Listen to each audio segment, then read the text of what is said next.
जब चीन ने हमारे देश में घुसपैठ की 2020 में और कॉन्फ्लिक्ट भी हुआ दोनों हमारी सेनाओं में, और इतना दबाव था क्योंकि जो चीन की सेना है निश्चित तौर पर उनका उस वक्त वो उनके ऐसी सिचुएशन थी कि वो और ज़्यादा नुकसान कर सकते थे, लेकिन हमारी सेना ने जो फाइट बैक किया और उनको पीछे धकेला, और उसके बाद से जितनी नेगोशिएशन हुई, प्रधानमंत्री मोदी का जो फर्म स्टैंड था कि हम अपनी ज़मीन 1 इंच भी नहीं छोड़ेंगे, वो चीन ने भी माना। और चीन अभी देखिए तब से 3 साल हो गए, चाहे बातचीत अभी जारी है लेकिन वो आगे नहीं बढ़ पाया है।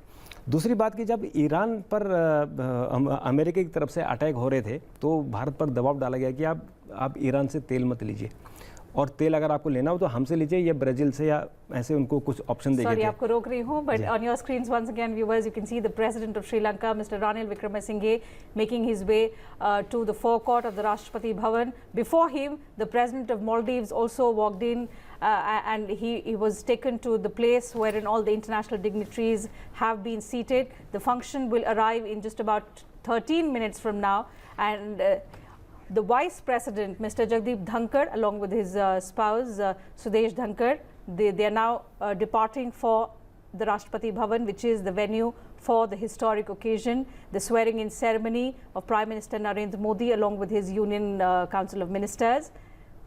So there, from the Uprashtrapati Niwas, the Vice President heading to the Rashtrapati Bhavan. He will be present there. Along with all the international dignitaries. We've shown visuals of them being seated, and there are also at the same time there are people from different sectors, cine stars from Bollywood, from the south, also top industrialists of the country, and commoners, like as we were discussing, workers who have worked in the Central Vista program of the central government, and they've also been invited. The workers who were जी, there, बिल्कुल उपराष्ट्रपति जगदीप धनखड़ जी का काफिला राष्ट्रपति भवन की ओर शपथ ग्रहण समारोह में शामिल होने के लिए रवाना होता हुआ, ये सीधी तस्वीरें आप अपनी स्क्रीन पे देख रहे हैं। लोकतंत्र के लिहाज से रोशन जी, आप कैसे इस पहलू को देखते हैं? जो दृश्य है ये कम देखने को मिलता है। 75 साल से अधिक भारत का लोकतंत्र ने जिस तरह से अपने आप को आगे बढ़ाया, एक मजबूत होकर उभर के सामने आया है, इसे आप कैसे देखते हैं? देखिए, ये हमारी लोकतंत्र की बहुत बड़ी खूबसूरती है कि कुछ लोगों ने सवाल भी उठाए थे कि चुनाव में ऐसा हो जाएगा, चुनाव में गड़बड़ हो जाएगी, चुनाव आयोग पर सवाल उठाए, लेकिन अल्टीमेटली जब चुनाव परिणाम आ गए तो सब एकदम शांत हो गए और सब ने स्वीकार किया, और सब ने जो मतदान दिया, जो लोगों ने मैंडेट दिया, उस सबको लोगों ने स्वीकार किया। और अभी मैं देख रहा था कि यहाँ पर जो विपक्ष के नेता हैं राज्यसभा में और कांग्रेस के अध्यक्ष हैं मल्लिकार्जुन खड़गे जी यहाँ शपथ ग्रहण समारोह में शामिल हुए। तो ये हमारे लोकतंत्र की खूबसूरती है। आप कितना भी आलोचना करें, आपस में आलोचना हो, सब कुछ हो, एक स्वस्थ आलोचना हो, लेकिन अंततः हमारे लोकतंत्र के लिए सब लोग जी रहे हैं। और एक बीच में जो 1975 से 77 के बीच में एक जो कालखंड आया था, एक जो काला अध्याय आया था, उसको हम छोड़ दें तो बाकी इस देश की जो जितनी हमारी संस्थाएं हैं, जितने हमारे राजनीतिक दल हैं, वो इस देश की लोकतंत्र को बढ़ा रहे हैं। और आज देखिए उसी लोकतंत्र की खूबसूरती है कि एक बहुत ही मध्यम परिवार, बल्कि मैं कहूँगा कि लोअर मिडिल क्लास फैमिली से एक व्यक्ति आए हुए हैं, उनको प्रधानमंत्री पद तक पहुंचाया गया। और हमारे जो राष्ट्रपति हैं वो भी देखिए कि एक आदिवासी परिवार से, बहुत छोटे परिवार से, उपराष्ट्रपति जगदीप धनखड़ जी हैं, उपराष्ट्रपति हैं। तो ये छोटे छोटे परिवारों से, किसान परिवारों से, आदिवासी परिवार से ऐसे आए हैं। और लोकतंत्र के कारण ही हमारी इतनी खूबसूरती है इस लोकतंत्र में कि आज देश के सर्वोच्च पदों पर बैठे हैं और हमारे देश के बाकी नागरिकों को प्रेरित कर रहे हैं कि आप भी मेहनत करोगे तो आपको भी ऐसे ही मुकाम हासिल होंगे। तो मुझे लगता है कि ये हमारे लोकतंत्र की खूबसूरती है और ये लोकतंत्र हमारा बढ़ता ही जाएगा। हमने देखा कि हमारे आसपास अड़ोस पड़ोस के जितने लोकतंत्र हुए उनका क्या हाल हुआ है। हमारे पड़ोस में बांग्लादेश है, हमारे पड़ोस में म्यांमार है, हमारे पड़ोस में पाकिस्तान है, उनका क्या हाल हमने देखा। और उसके अलावा और भी हमने देश देखे हैं। And that's what sets India apart, the seamless transition that we see after every 5 years from one democratically elected government to the other. So it's historic in many ways, the fact that this transition happens so seamlessly that the people are able to watch the transition live on their television screens, and people from all across different sectors of the society are there to witness this transition take place also in person at the Rashtrapati Bhavan, which is one of the bigger venues where the oath ceremony takes place. You can see the Vice President is set to embark, and then on his way to the Rashtrapati Bhavan, all the other dignitaries remain seated. Protocol says that, you know, they must be seated before the Vice President of India, who's the second highest citizen of the country, reaches the venue. And that's, it's nearing the swearing in time, and that's when the Vice President will arrive there at the venue. 7:15 is the time when the President, Draupadi Murmu, will administer the oath of office and secrecy to Narendra Modi for the third record term as Prime Minister, and also the Union Council of Ministers. जी बिल्कुल, हमारी जो लोकतंत्र की यात्रा रही है आज़ादी के बाद से लेकर अब तक, उसमें आपने एक चीज़ देखा कि सतत रूप से लोकतंत्र हमारा चुनाव दर चुनाव हमारे देश में हुए, मतदान प्रतिशत भी बढ़ा और तमाम तरह के चुनाव आयोग के जरिए इस बात की कोशिश की गई कि अधिक से अधिक लोगों की भागीदारी रहे। हमारे देश में जितने करोड़ों लोगों ने भाग लिया मतदान में, कई देशों से ज़्यादा वो ऐसा उभर के सामने आता है आंकड़ा। इस पहलू को आप कैसे देखते हैं जब दुनिया में भारत लोकतंत्र की जननी के रूप में सामने होता है? देखिए, इस बार हमारे देश में आप बता दें, उपराष्ट्रपति जगदीप धनखड़ जी का काफिला राष्ट्रपति भवन की ओर रवाना होता हुआ शपथ ग्रहण समारोह में शामिल होने के लिए जाते हुए नरेंद्र मोदी आज तीसरी बार भारत के प्रधानमंत्री पद की शपथ लेंगे।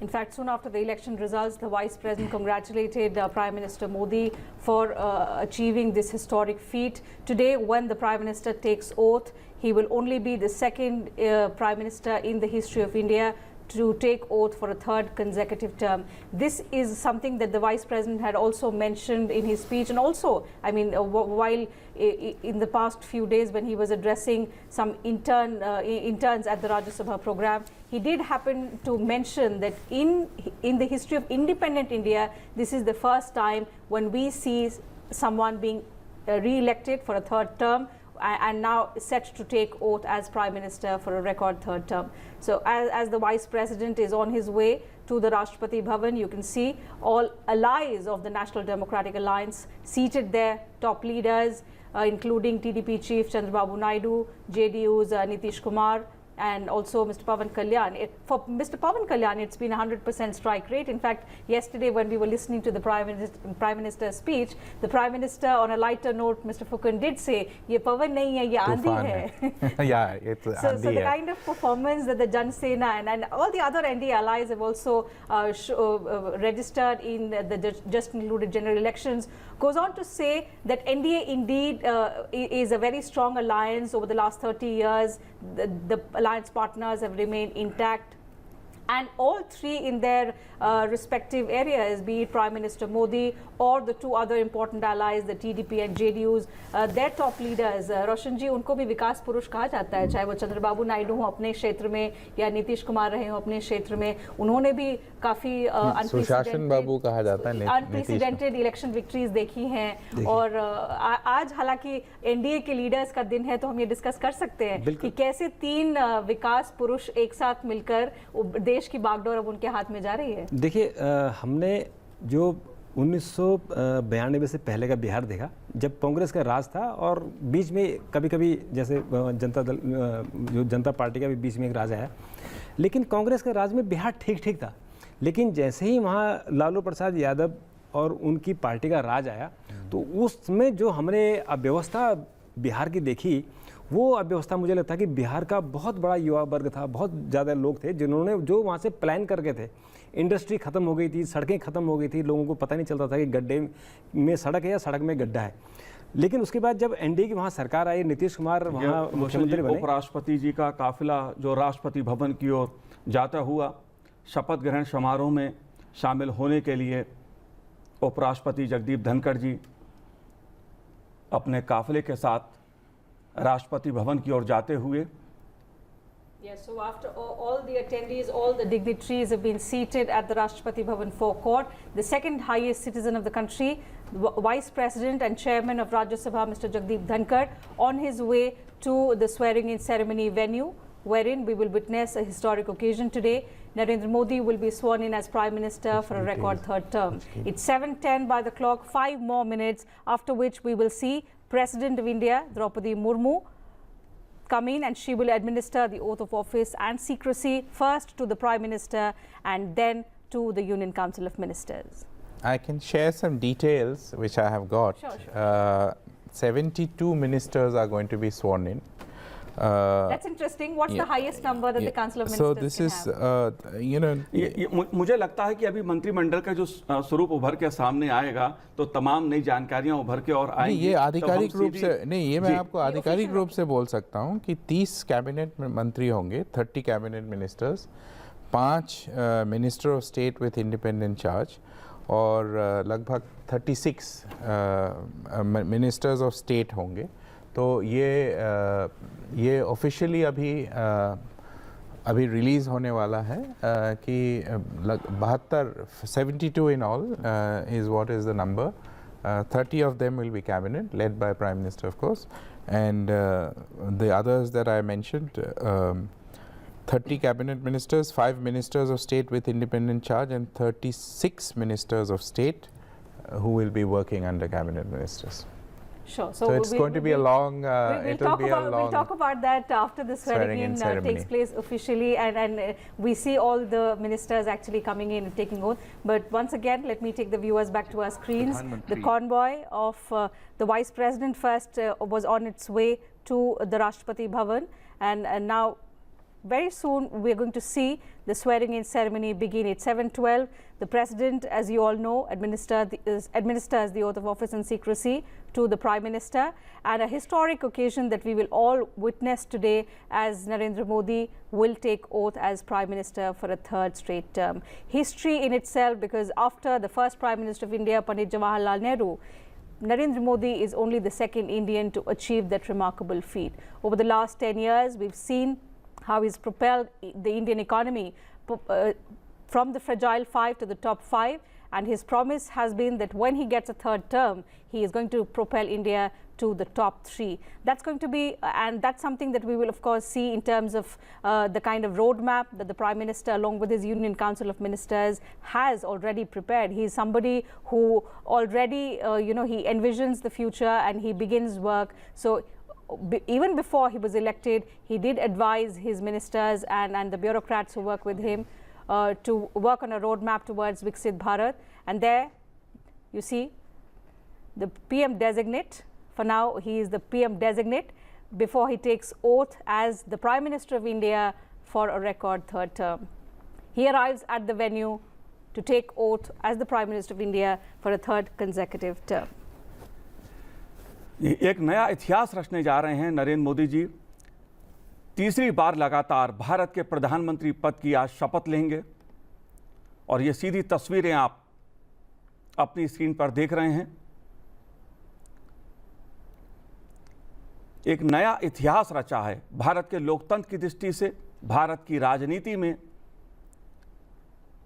लगातार तीसरी बार। और And it's a record, Manoj, not just for the Prime Minister, but also for the BJP, because the 3 biggest victories that the party has seen in its political history have all happened under the leadership of Prime Minister Modi, both 2014, 2019, and even now.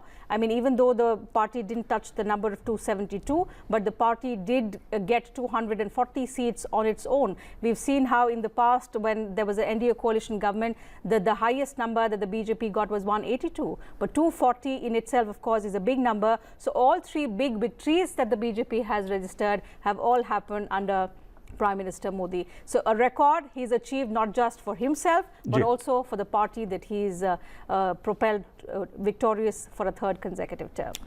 जाहिर सी बात है, जो जनादेश है 2024 का, वो प्रधानमंत्री जी का जो कार्यकाल रहा, जिस तरह से विकास की नई उपलब्धियां हासिल की गई, देश दुनिया में जिस प्रकार से भारत का मान सम्मान बढ़ा, उसके चलते ये जनादेश आज उभर के सामने आया है। उसी का परिणाम है कि नरेंद्र मोदी तीसरी बार भारत के प्रधानमंत्री पद की शपथ लेने जा रहे हैं।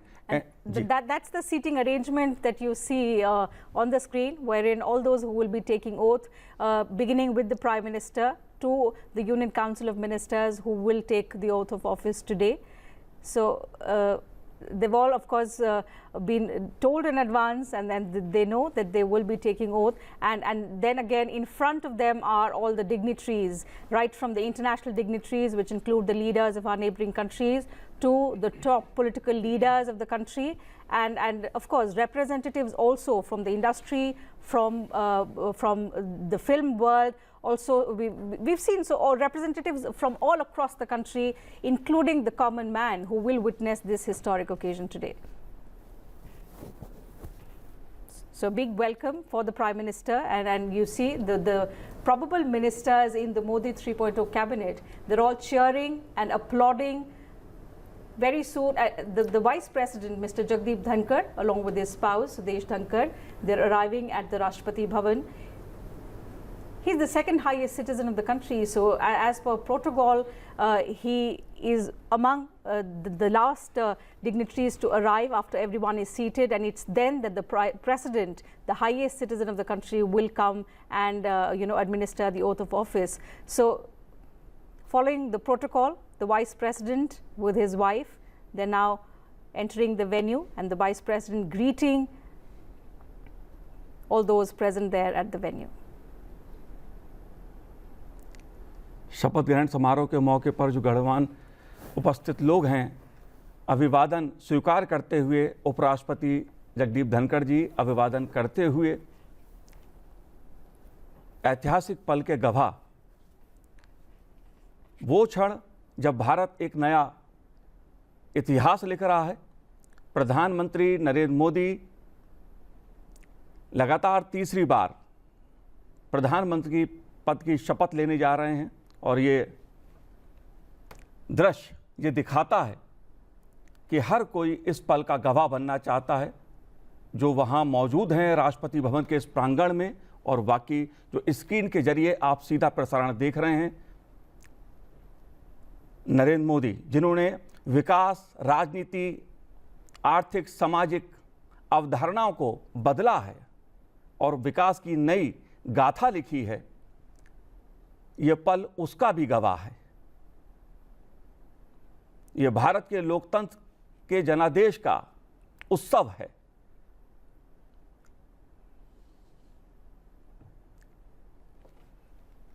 So pictures on your screen, you're seeing the Prime Minister's designate. In a few minutes from now, he will be taking oath as the next Prime Minister of India, his third straight term.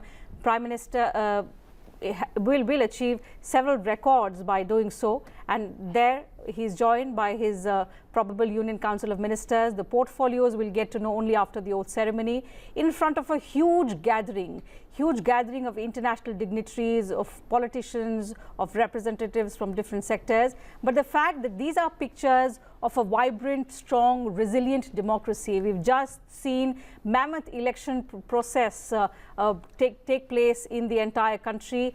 And for a country, the world's largest populated country, this exercise may seem difficult, but with the seamless effort of the Election Commission of India, I mean, the election procedure did take place over 2 months, but the results were declared in a single day. So these are aspects which make the Indian democracy unique and speak volumes about the way we keep democracy. I mean, democracy is at the essence of every Indian. That's something that we've also seen the Prime Minister reiterate on several occasions. Democracy is not something that was transported to India from somewhere. It's a way of life for every Indian, and the manner in which we are all involved in the democratic process to elect a government at the center every 5 years. This is an example of how seamless this transition is in India, the world's largest democracy. The Prime Minister, in a short while from now, will be taking oath.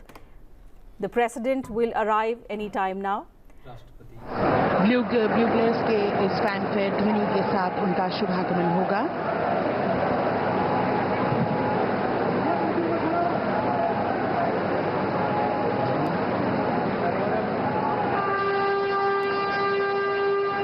माननीय राष्ट्रपति महोदया का शुभागमन, उनके साथ राष्ट्रपति के सचिव,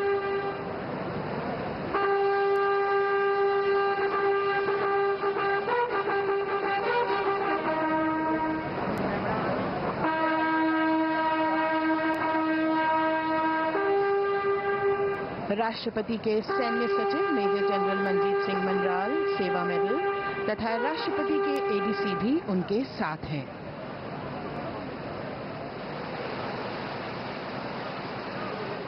भारत की राष्ट्रपति श्रीमती द्रौपदी मुर्मू।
माननीय राष्ट्रपति महोदया, आपकी अनुमति हो तो समारोह प्रारंभ किया जाए।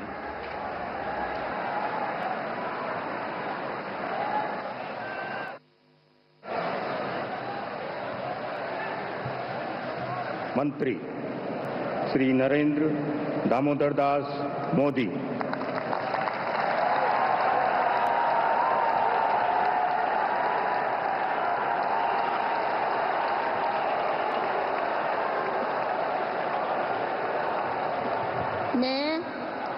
मैं नरेंद्र दामोदर दास मोदी ईश्वर की शपथ लेता हूं कि मैं विधि द्वारा स्थापित भारत के संविधान के प्रति सच्ची श्रद्धा और निष्ठा रखूंगा। मैं भारत की प्रभुता और अखंडता अक्षुण्ण रखूंगा।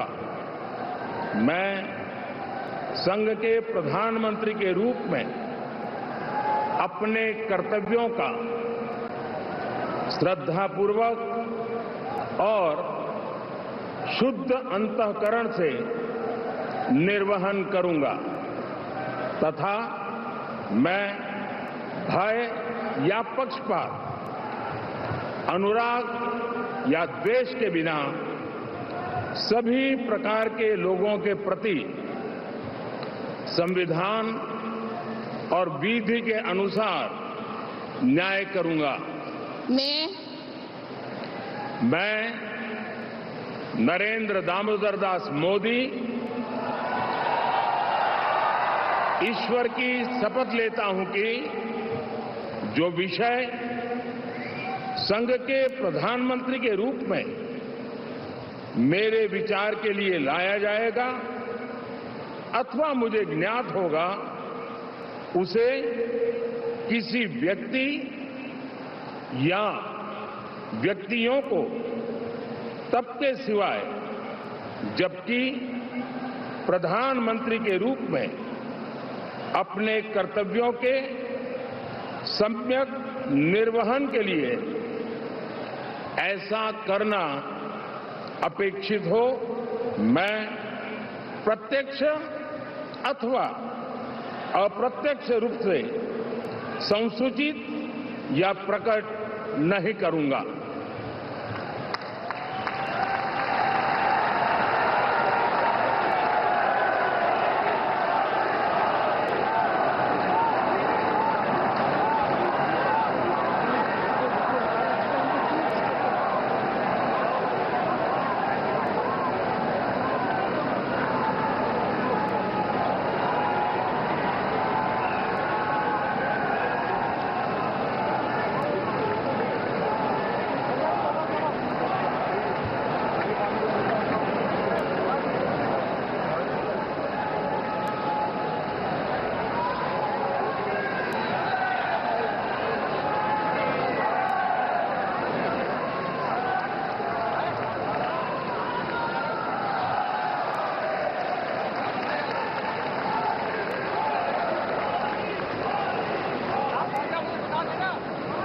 कैबिनेट मंत्री श्री राजनाथ सिंह,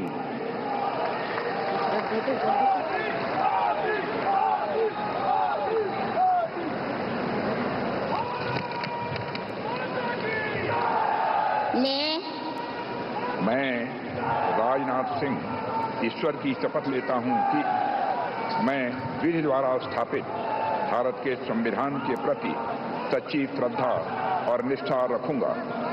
मैं भारत की प्रभुता और अखंडता अक्षुण्ण रखूंगा। मैं संघ के मंत्री के रूप में अपने कर्तव्यों का श्रद्धापूर्वक और शुद्ध अंतःकरण से निर्वहन करूंगा तथा मैं भय या पक्षपात, अनुराग या द्वेष के बिना सभी प्रकार के लोगों के प्रति संविधान और विधि के अनुसार न्याय करूंगा। मैं राजनाथ सिंह ईश्वर की शपथ लेता हूं कि जो विषय संघ के मंत्री के रूप में मेरे विचार के लिए लाया जाएगा अथवा मुझे ज्ञात होगा, उसे किसी व्यक्ति या व्यक्तियों को तब के सिवाय जबकि ऐसे मंत्री के रूप में अपने कर्तव्यों के सम्यक निर्वहन के लिए ऐसा करना अपेक्षित हो, मैं प्रत्यक्ष अथवा अप्रत्यक्ष रूप से संसूचित या प्रकट नहीं करूंगा।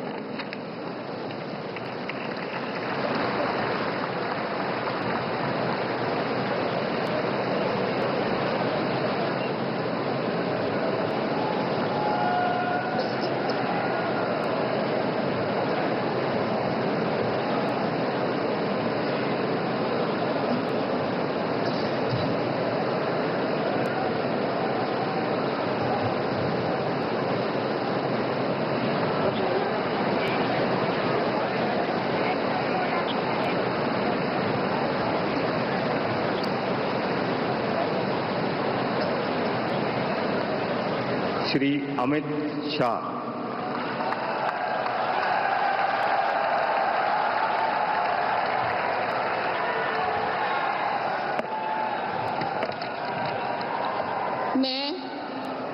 मैं अमित अनिल चंद्र शाह ईश्वर की शपथ लेता हूं कि मैं विधि द्वारा स्थापित भारत के संविधान के प्रति सच्ची श्रद्धा और निष्ठा रखूंगा।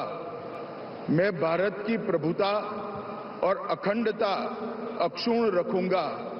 मैं संघ के मंत्री के रूप में अपने कर्तव्यों का श्रद्धापूर्वक और शुद्ध अंतःकरण से निर्वहन करूंगा तथा मैं भय या पक्षपात, अनुराग या द्वेष के बिना सभी प्रकार के लोगों के प्रति संविधान और विधि के अनुसार न्याय करूंगा। मैं अमित अनिल चंद्र शाह ईश्वर की शपथ लेता हूं कि जो विषय संघ के मंत्री के रूप में मेरे विचार के लिए लाया जाएगा अथवा मुझे ज्ञात होगा, उसे किसी व्यक्ति या व्यक्तियों को तब तक के सिवाय जबकि ऐसे मंत्री के रूप में अपने कर्तव्यों के सम्यक निर्वहन के लिए ऐसा करना अपेक्षित न हो, मैं प्रत्यक्ष अथवा अप्रत्यक्ष रूप से संसूचित या प्रकट नहीं करूंगा।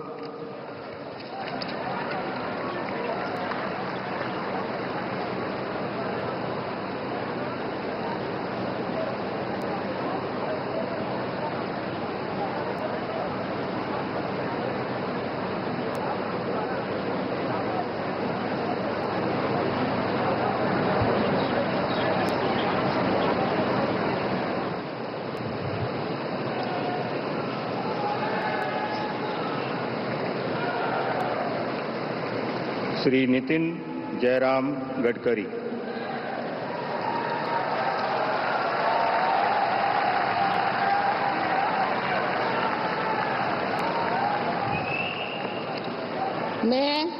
मैं नितिन जयराम गडकरी ईश्वर की शपथ लेता हूं कि मैं विधि द्वारा स्थापित भारत के संविधान के प्रति सच्ची श्रद्धा और निष्ठा रखूंगा।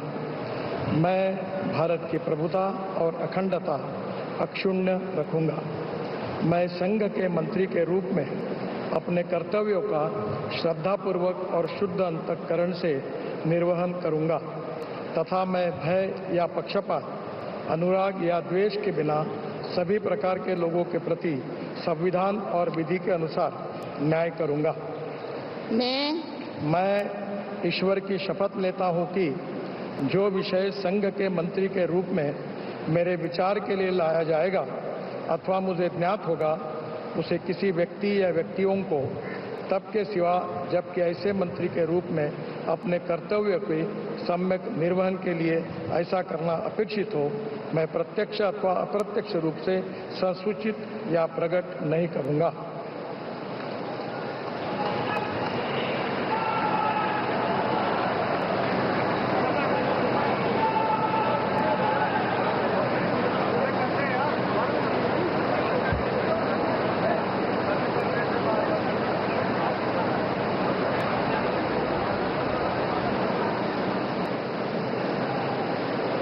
बहुत बहुत बधाई।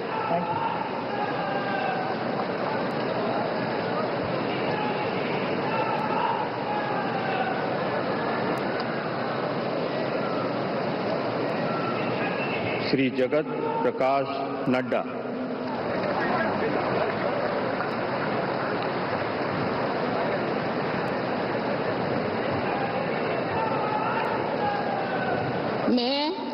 मैं जगत प्रकाश नड्डा ईश्वर की शपथ लेता हूं कि मैं विधि द्वारा स्थापित भारत के संविधान के प्रति सच्ची श्रद्धा और निष्ठा रखूंगा। मैं भारत की प्रभुता और अखंडता अक्षुण्ण रखूंगा। मैं संघ के मंत्री के रूप में अपने कर्तव्यों का श्रद्धापूर्वक और शुद्ध अंतःकरण से निर्वहन करूंगा तथा मैं भय या पक्षपात, अनुराग या द्वेष के बिना सभी प्रकार के लोगों के प्रति संविधान और विधि के अनुसार न्याय करूंगा। मैं जगत प्रकाश नड्डा ईश्वर की शपथ लेता हूं कि जो विषय संघ के मंत्री के रूप में मेरे विचार के लिए लाया जाएगा अथवा मुझे ज्ञात होगा, उसे किसी व्यक्ति या व्यक्तियों को तब के सिवाय जबकि एक ऐसे मंत्री के रूप में अपने कर्तव्यों के सम्यक निर्वहन के लिए ऐसा करना अपेक्षित हो, मैं प्रत्यक्ष अथवा अप्रत्यक्ष रूप से संसूचित या प्रकट नहीं करूंगा।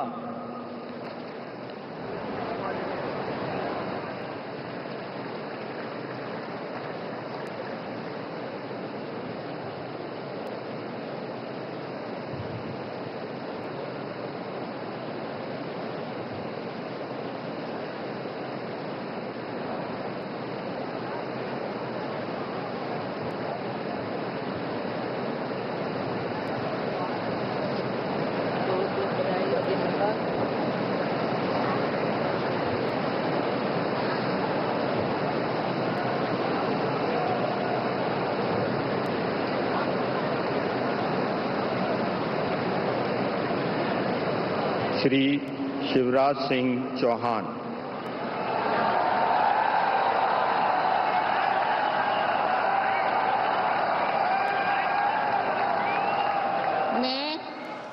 मैं शिवराज सिंह चौहान ईश्वर की शपथ लेता हूं कि मैं विधि द्वारा स्थापित भारत के संविधान के प्रति सच्ची श्रद्धा और निष्ठा रखूंगा।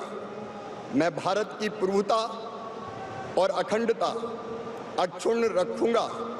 मैं संघ के मंत्री के रूप में अपने कर्तव्यों का श्रद्धापूर्वक और शुद्ध अंतःकरण से निर्वहन करूंगा तथा मैं भय या पक्षपात, अनुराग या द्वेष के बिना सभी प्रकार के लोगों के प्रति संविधान और विधि के अनुसार न्याय करूंगा।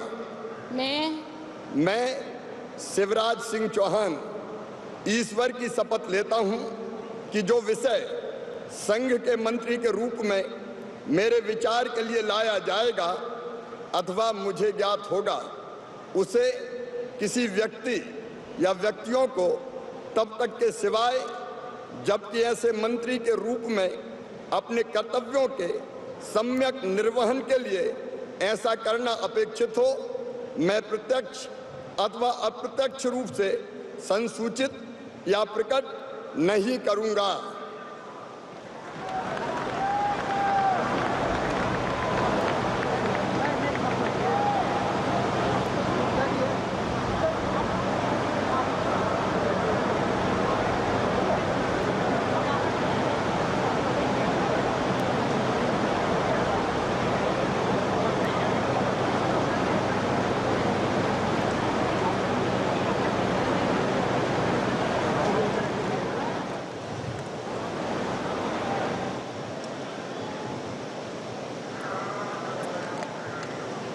Shrimati Nirmala Sitharaman.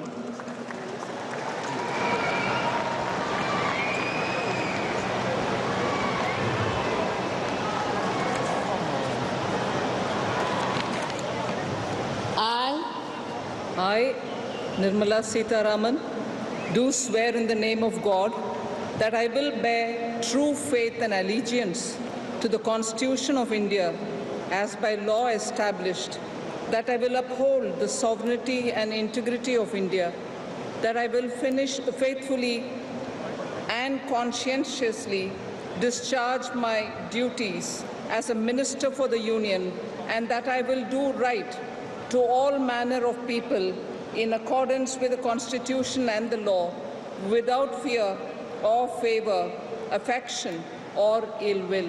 I, Nirmala Sitharaman, do swear in the name of God that I will not directly or indirectly communicate or reveal to any person or persons any matter which shall be brought under my consideration or shall become known to me as a Minister for the Union, except as may be required for the due discharge of my duties as such Minister.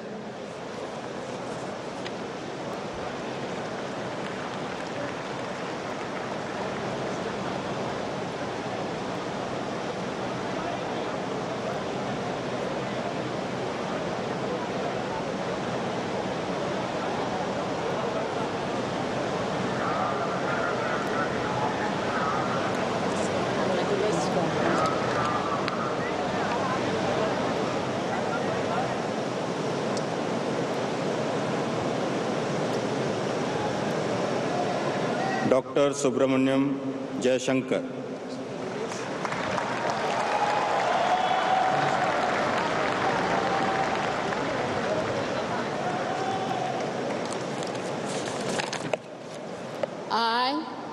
I, Subramaniam Jayashankar, do swear in the name of God that I will bear true faith and allegiance to the Constitution of India as by law established, and I will uphold the sovereignty and integrity of India, that I will faithfully and conscientiously discharge my duties as a Minister of the Union, and that I will do right to all manner of people in accordance with the Constitution and the law, without fear or favor, affection or ill will. I, Subramaniam Jayashankar, do swear in the name of God that I will not directly or indirectly communicate or reveal to any person or persons any matter which shall be brought under my consideration or shall become known to me as a Minister for the Union, except as may be required for the due discharge of my duties as such Minister.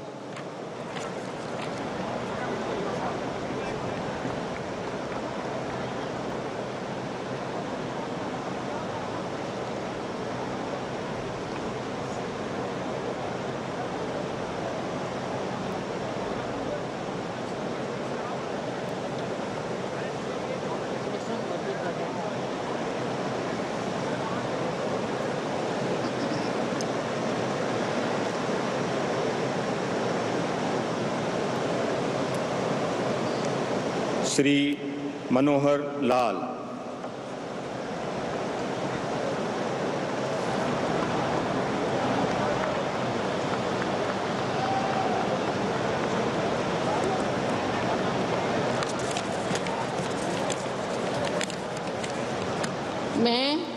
मैं मनोहर लाल ईश्वर की शपथ लेता हूँ कि विधि द्वारा स्थापित भारत के संविधान के प्रति सच्ची श्रद्धा और निष्ठा रखूँगा। मैं भारत की प्रभुता और अखंडता अक्षुण्ण रखूँगा। मैं संघ के मंत्री के रूप में अपने कर्तव्यों का श्रद्धापूर्वक और शुद्ध अंतःकरण से निर्वहन करूँगा तथा मैं भय या पक्षपात, अनुराग या द्वेष के बिना सभी प्रकार के लोगों के प्रति संविधान और विधि के अनुसार न्याय करूंगा। मैं मनोहर लाल ईश्वर की शपथ लेता हूं कि जो विषय संघ के मंत्री के रूप में मेरे विचार के लिए लाया जाएगा अथवा मुझे ज्ञात होगा, उसे किसी व्यक्ति या व्यक्तियों को तब के सिवाय जबकि ऐसे मंत्री के रूप में अपने कर्तव्यों के सम्यक निर्वहन के लिए ऐसा करना अपेक्षित हो, मैं प्रत्यक्ष अथवा अप्रत्यक्ष रूप से संसूचित या प्रकट नहीं करूंगा।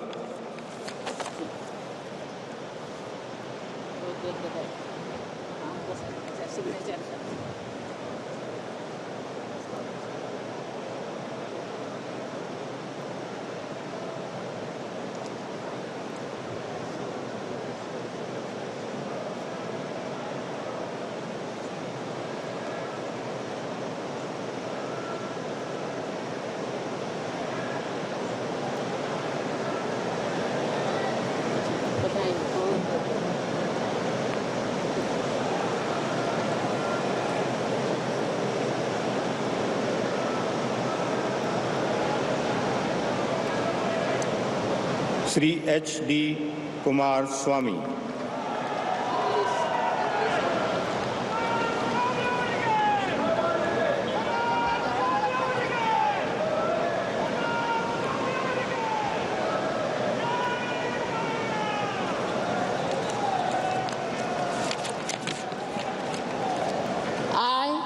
I, Haradanalli Devegowda Kumaraswamy, do swear in the name of God that I will bear true faith and allegiance to the Constitution of India as by law established, that I will uphold the sovereignty and integrity of India, that I will faithfully and conscientiously discharge my duties as a minister for the Union, and that I will do right to all manner of people in accordance with the Constitution and the law, without fear or favor, affection or ill will. I, Aradhanalli Devegowda Kumaraswamy, do swear in the name of God that I will not directly or indirectly communicate or reveal to any person or persons any matter which shall be brought under my consideration or shall become known to me as a minister for the Union, except as may be required for the due discharge of my duties as such minister.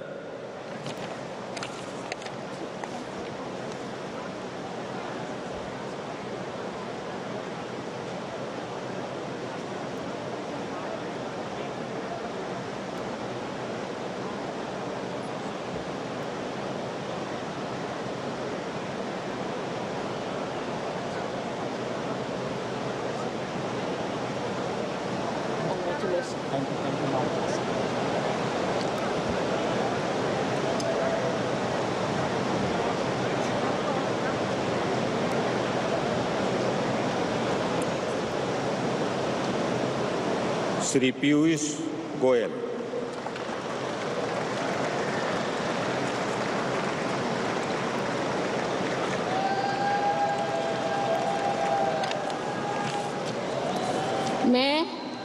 मैं पीयूष वेद प्रकाश गोयल ईश्वर की शपथ लेता हूं कि मैं विधि द्वारा स्थापित भारत के संविधान के प्रति सच्ची श्रद्धा और निष्ठा रखूंगा। मैं भारत की प्रभुता और अखंडता अक्षुण्ण रखूंगा। मैं संघ के मंत्री के रूप में अपने कर्तव्यों का श्रद्धापूर्वक और शुद्ध अंतःकरण से निर्वहन करूंगा तथा मैं भय या पक्षपात, अनुराग या द्वेष के बिना सभी प्रकार के लोगों के प्रति संविधान और विधि के अनुसार न्याय करूंगा। मैं पीयूष वेद प्रकाश गोयल ईश्वर की शपथ लेता हूं कि जो विषय संघ के मंत्री के रूप में मेरे विचार के लिए लाया जाएगा अथवा मुझे ज्ञात होगा, उसे किसी व्यक्ति या व्यक्तियों को तब के सिवाय जबकि ऐसे मंत्री के रूप में अपने कर्तव्य के सम्यक निर्वहन के लिए ऐसा करना अपेक्षित हो, मैं प्रत्यक्ष अथवा अप्रत्यक्ष रूप से संसूचित या प्रकट नहीं करूंगा।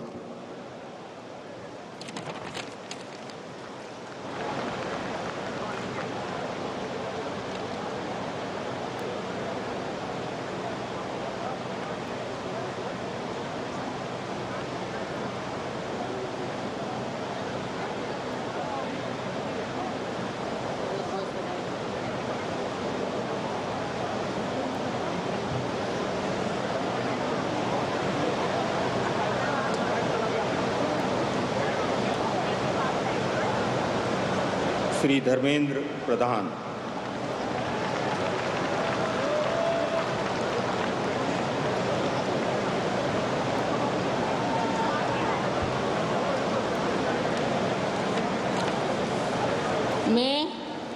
मैं धर्मेंद्र प्रधान ईश्वर की शपथ लेता हूं कि मैं विधि द्वारा स्थापित भारत के संविधान के प्रति सच्ची श्रद्धा और निष्ठा रखूंगा। मैं भारत की प्रभुता और अखंडता अक्षुण्ण रखूंगा। मैं संघ के मंत्री के रूप में अपने कर्तव्यों का श्रद्धापूर्वक और शुद्ध अंतःकरण से निर्वहन करूंगा तथा मैं भय या पक्षपात, अनुराग या द्वेष के बिना सभी प्रकार की लोगों के प्रति संविधान और विधि के अनुसार न्याय करूंगा।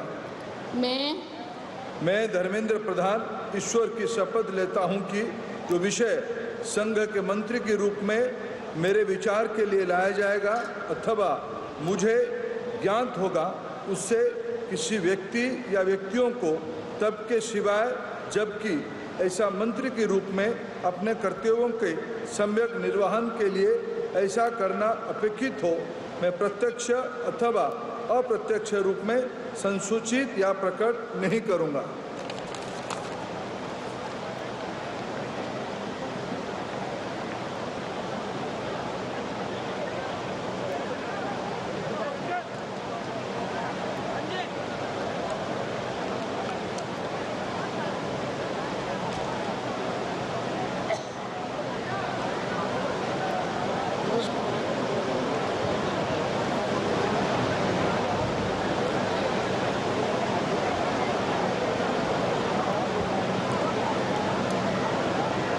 श्री जीतन राम मांझी।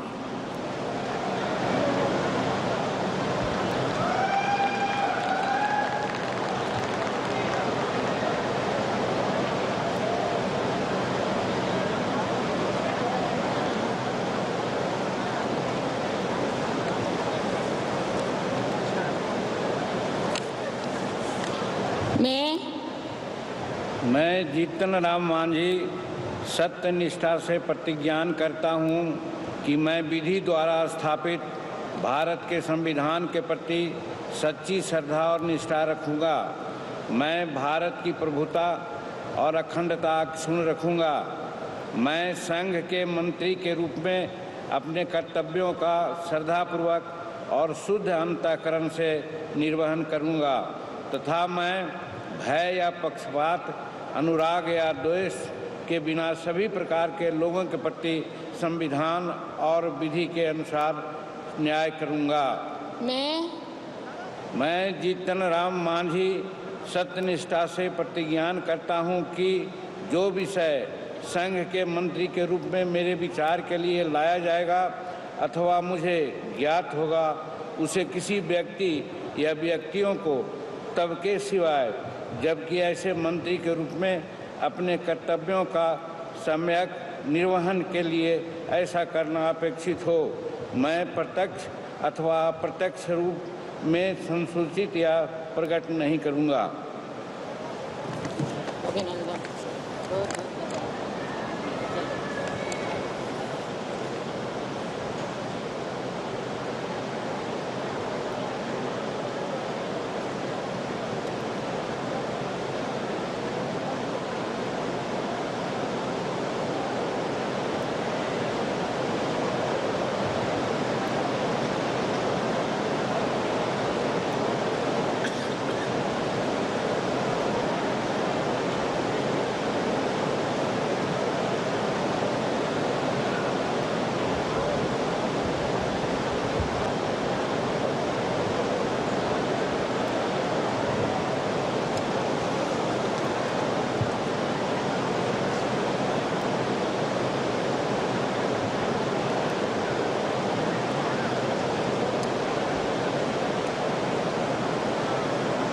श्री राजीव रंजन सिंह।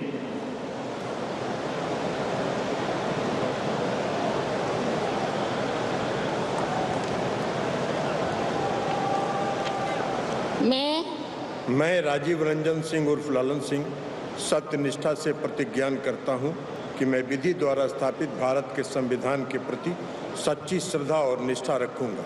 मैं भारत की प्रभुता और अखंडता अक्षुण्ण रखूंगा। मैं संघ के मंत्री के रूप में अपने कर्तव्यों का श्रद्धापूर्वक और शुद्ध अंतःकरण से निर्वहन करूंगा तथा मैं भय या पक्षपात, अनुराग या देश के बिना सभी प्रकार के लोगों के प्रति संविधान और विधि के अनुसार न्याय करूंगा।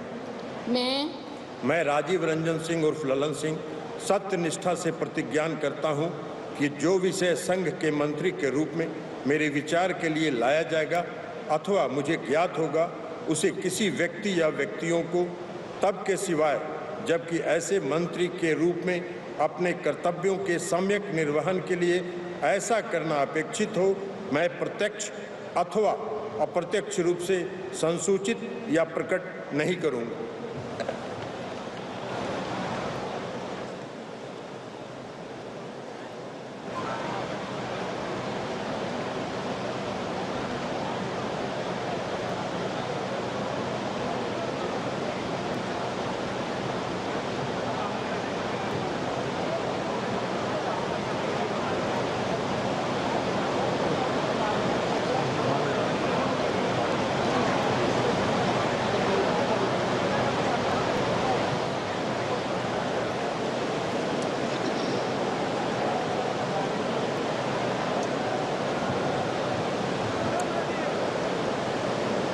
Shri Sarbananda Sonowal.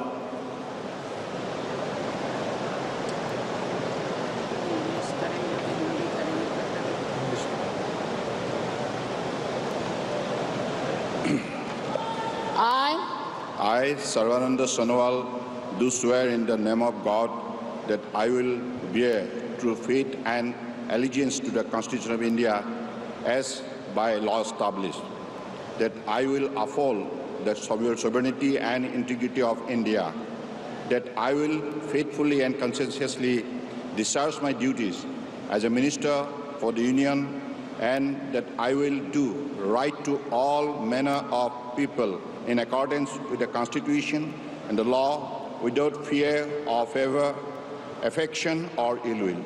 I, Sarvananda Sonowal, do swear in the name of God that I will not directly or indirectly communicate or reveal to any persons any matter which shall be brought under my consideration or shall become known to me as a minister for the Union, except as may be required for the due discharge of my duties as such minister.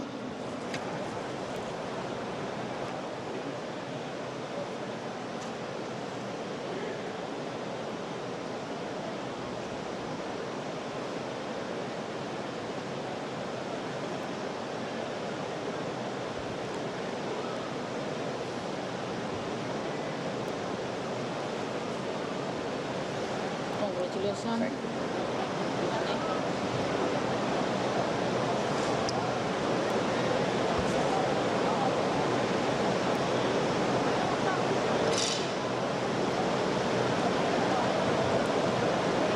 Doctor Virendra Kumar,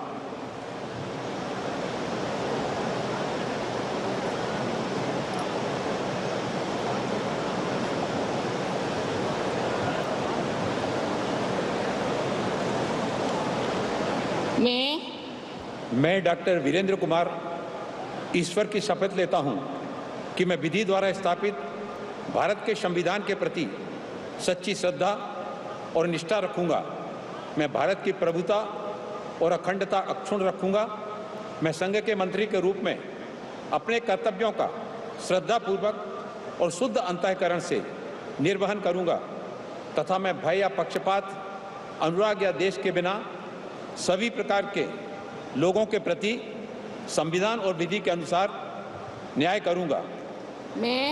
मैं doctor Virendra Kumar ईश्वर की शपथ लेता हूं कि जो विषय संघ के मंत्री के रूप में मेरे विचार के लिए लाया जाएगा अथवा मुझे ज्ञात होगा, उसे किसी व्यक्ति या व्यक्तियों को तब के सिवाय जबकि ऐसे मंत्री के रूप में अपने कर्तव्यों के सम्यक निर्वहन के लिए ऐसा करना अपेक्षित हो, मैं प्रत्यक्ष अथवा अप्रत्यक्ष रूप से संसूचित या प्रकट नहीं करूंगा।